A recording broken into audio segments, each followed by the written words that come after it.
Tilak Varma cricket ప్రియులకు కొత్తగా చెప్పాల్సిన పని లేని పేరు తిలక్ వర్మ. ఇప్పుడు సినిమా ఇండస్ట్రీలోనూ ఈ పేరు జోరుగా వినిపిస్తోంది.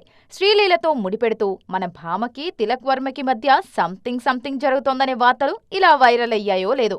అబ్బే అలాంటిదేమీ లేదండి అని కొట్టిపడేస్తున్నారు మిస్ లీలా వైపు వారు. అమ్మాయి అందంగా హుషారుగా ఉంటుంది కాబట్టి ఇలాంటి గాసిప్స్ మామూలేనంటోంది అమ్మడి నియర్ అండ్ డియర్ టీమ్.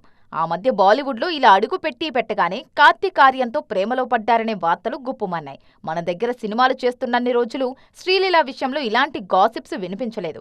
తెలుగమ్మాయి ఇంత టాలెంటెడ్గా ఉందేంట్రా అని ఆశ్చర్యపోయిన వారే ఎక్కువ.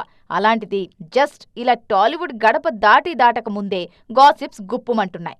గాసిప్స్ సంగతి పక్కన పెడితే ప్రస్తుతం శ్రీలీల కెరీర్ మీద ఫోకస్ పెంచాల్సిన టైం వచ్చేసింది. బాలీవుడ్లో చేస్తున్న ప్రాజెక్టులైతేనేం, కాలీవుడ్ మూవీస్ అయితేనేం ఏదో ఒక బ్లాక్ బస్టర్ హిట్ తెచ్చిపెట్టాలి ఈ లేడీకి. అది జరిగే టైం దాకా సిస్సలైన సినిమా సంగతులతో కాకుండా ఇలాంటి వార్తలతోనే వైరల్ కావాల్సి వస్తుంది మరి అని చెవులు కొరుక్కుంటున్నారు నెటిజన్లు.